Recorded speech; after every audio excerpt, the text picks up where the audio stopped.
এই রকমভাবে সয়াবিনের কোপ্তা যদি একবার বানানো যায় তবে কেউ কিন্তু বুঝতেই পারবে না এটা সয়াবিন দিয়ে তৈরি। এই কোপ্তা খেতে কিন্তু এতই অসাধারণ হয়। নমস্কার বন্ধুরা, রিনিস ভেজ কিচেনের আরও একটি নতুন পর্বে আপনাদের সকলকে স্বাগত জানাই। আজকে আমি আপনাদের সাথে শেয়ার করব দারুণ স্বাদের একটি রেসিপি, সয়াবিনের কোপ্তা। তাহলে চলুন দেখে নিই এই কোপ্তার রেসিপি। সয়াবিনের কোপ্তা তৈরি করার জন্য প্রথমে নিয়েছি 250 গ্রাম সয়াবিন। এখানে সয়া মিনি বা সয়া চাঙ্কস যে কোনো একটাই ব্যবহার করা যেতে পারে। এবার এর মধ্যে দিয়ে দিচ্ছি পরিমাণ মতো জল দিয়ে খুব ভালোভাবে সয়াবিনগুলো সিদ্ধ করে নেব। সয়াবিন সেদ্ধ করার পর সয়াবিনের মধ্যে যে এক্সট্রা জল থাকবে সেগুলো এরকম হাত দিয়ে চেপে ফেলে দিতে হবে।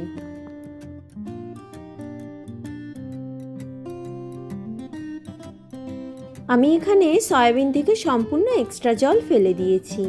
এবার এর মধ্যে দিয়ে দিয়েছি কয়েকটা কাঁচা লঙ্কা। আপনারা কতটা ঝাল খাবেন সেই অনুযায়ী কাঁচা লঙ্কা দেবেন। আর দিয়েছি 2 ইঞ্চি ছোট করে কেটে নেওয়া আদা। এবার এর মধ্যে জল না দিয়েই এটা খুব ভালোভাবে পেস্ট করে নিতে হবে।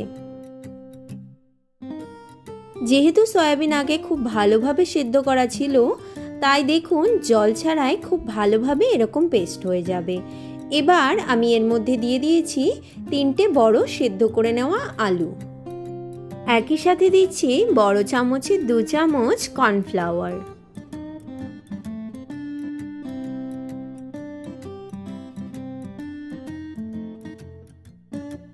কর্নফ্লাওয়ার দেওয়ার পর এর মধ্যে দিয়েছি 4 চামচ বেসন। এর সাথে দিচ্ছি হাফ চামচ হলুদ গুঁড়ো, 1 চামচ দিচ্ছি ধনে গুঁড়ো, আর পরিমাণ মতো দিয়ে দিতে হবে লবণ। সব কিছু প্রথমে খুব ভালোভাবে মাখিয়ে নিতে হবে। যদি বেসনের প্রয়োজন হয় তবে এরপর আরও কিছুটা বেসন দেওয়া যাবে। এই মাখাটা নর্মাল পকোড়ার যেমন মাখা হয় সেই রকম মাখতে হবে। এখানে সব কিছু মাখার পর মিশ্রণটা এখনও বেশ খানিকটা নরম আছে, তাই আমি এখানে আরও 2 টেবিল চামচ মতো বেসন দিয়ে সব কিছু খুব ভালোভাবে মেখে নিচ্ছি। মিশ্রণটা মাখা হয়ে গেলে অল্প অল্প করে মিশ্রণ নিয়ে এরকম গোল বলের মতো করে নিতে হবে। এখানে যদি মিশ্রণটা হাতে লেগে যায় সেক্ষেত্রে হাতে একটু তেল মাখিয়ে নিলে মিশ্রণটা আর হাতে লাগবে না। সয়াবিনের বড়া ভাজার জন্য আমি কড়াইয়ে তেল গরম করে নিয়েছি।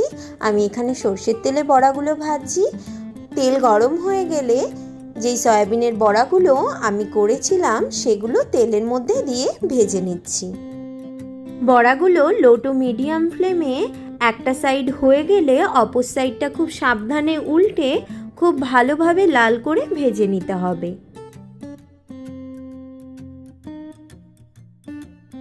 আমি এখানে বড়াগুলো খুব ভালোভাবে 2 সাইডেই লাল করে ভেজে নিয়েছি। এখানে কিন্তু বড়াগুলো একটু ক্রিস্পিও হয়েছে যেহেতু কর্নফ্লাওয়ার দেওয়া ছিল। এবার এই বড়াগুলো আমি তুলে নিচ্ছি আর একই রকমভাবে সবগুলো বড়াই ভেজে নিচ্ছি। এবার কোপ্তার গ্রেভিটা তৈরি করব, তাই একটি কড়াইয়ে 2 চামচ বাটার গরম করে এর মধ্যে দিয়ে দিয়েছি 2টো তেজপাতা, 2টো শুকনো লঙ্কা আর গোটা গরম মশলা, যেমন 5টা ছোট এলাচ, 2টো ছোট দারচিনি স্টিক আর 5টা দিয়েছি লবঙ্গ। একই সাথে আমি দিয়ে দিয়েছি 2 ইঞ্চি আদা আর অল্প কাঁচা লঙ্কা। আপনারা ঝাল কতটা খাবেন সেই বুঝে কাঁচা লঙ্কা দেবেন। আর দিয়ে দিয়েছি 2টো টমেটো বড় মাপের মাঝারি করে কেটে। একই সাথে দিয়ে দিয়েছি 2 চামচ কাজু আর 2 চামচ চালমগজ। সব কিছু দেওয়ার পর এবার খুব ভালোভাবে মিশিয়ে লো টু মিডিয়াম ফ্লেমে কড়াইটা ঢেকে দেব 2 মিনিটের জন্য, যাতে এই টমেটো একটু সফট হয়ে যায়।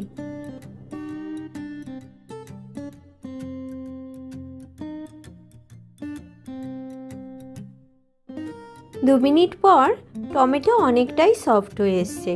এবার এর মধ্যে আমি দিয়ে দিচ্ছি 1 কাপ মতো জল। এখানে নর্মাল ওয়াটার দিলেই হবে, গরম জল দেওয়ার কোনো প্রয়োজন নেই। জল দিয়ে সব কিছু খুব ভালোভাবে এবার আবারও একটু সেদ্ধ করে নেব। ঢাকা দিয়ে রেখে দেব লো টু মিডিয়াম ফ্লেমে আরও 2 মিনিটের জন্য।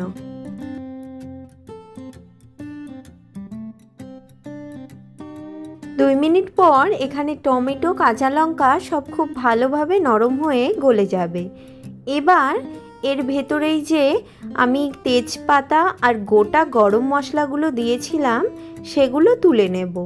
তুলে নিয়ে আমি এটা খুব ভালোভাবে ঠান্ডা করে মিক্সিতে পেস্ট করে নেব।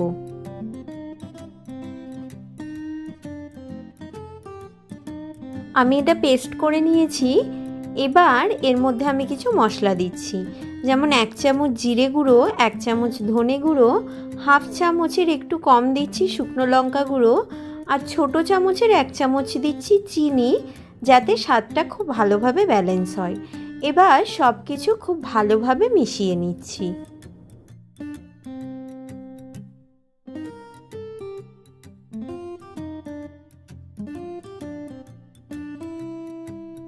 মশলাটা তৈরি হয়ে গেছে। এবার আমি বাকি রান্নাটা করব। তার জন্য একটি কড়াইয়ে 3 টেবিল চামচ মতো সর্ষের তেল গরম করে নিয়েছি।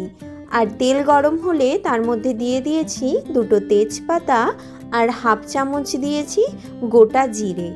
একই সাথে আমি দিয়েছি 1 চামচ কাশ্মীরি লাল লঙ্কা গুঁড়ো আর দিয়েছি হাফ চামচ হলুদ গুঁড়ো।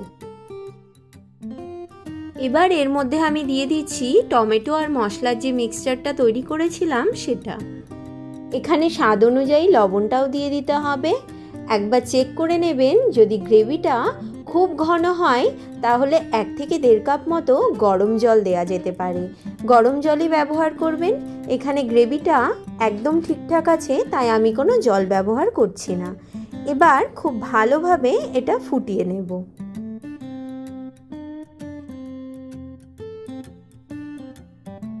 ঝোলটা যখন খুব ভালোভাবে ফুটে যাবে এরকম, তখন এর মধ্যে আমি দিয়ে দিচ্ছি 1 চামচ কসুরি মেথি হাতে একটু গুঁড়ো করে।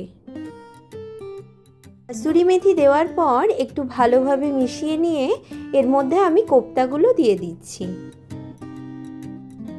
কোপ্তা দেওয়ার পর বেশি কিন্তু এটা ফোটাবো না, মোটামুটি 1 মিনিটের একটু কম ফোটালেই এটা হয়ে যাবে। কারণ বেশি ফোটালে কিন্তু কোপ্তাগুলো খুব নরম হয়ে যাবে, সেক্ষেত্রে খেতে কিন্তু ভালো লাগবে না। সবশেষে আমি এখানে 1 চামচ ঘি দিয়ে দিয়েছি আর দিয়ে দিচ্ছি একই সাথে কোকোনাট ক্রিম। আমি এখানে 2 টেবিল চামচ মতো কোকোনাট ক্রিম দিচ্ছি।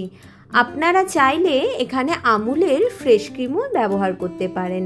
আমার কাছে কোকোনাট ক্রিম ছিল, তাই আমি এখানে কোকোনাট ক্রিমটাই ব্যবহার করেছি। আর এই দারুণ স্বাদের সয়াবিনের কোপ্তা কিন্তু তৈরি হয়ে গেছে। এই কোপ্তা আপনারা ভাত, রুটি, পরোটা যে কোনো কিছুর সাথে কিন্তু পরিবেশন করতে পারেন। আর এই কোপ্তার রেসিপি আপনাদের কেমন লাগলো আমাকে জানাতে কিন্তু অবশ্যই ভুলবেন না। আর নানান ধরনের ভেজ রেসিপি সম্পূর্ণ পেঁয়াজ রসুন ছাড়া দেখার জন্য আমার চ্যানেলটি সাবস্ক্রাইব করার অনুরোধ রইল।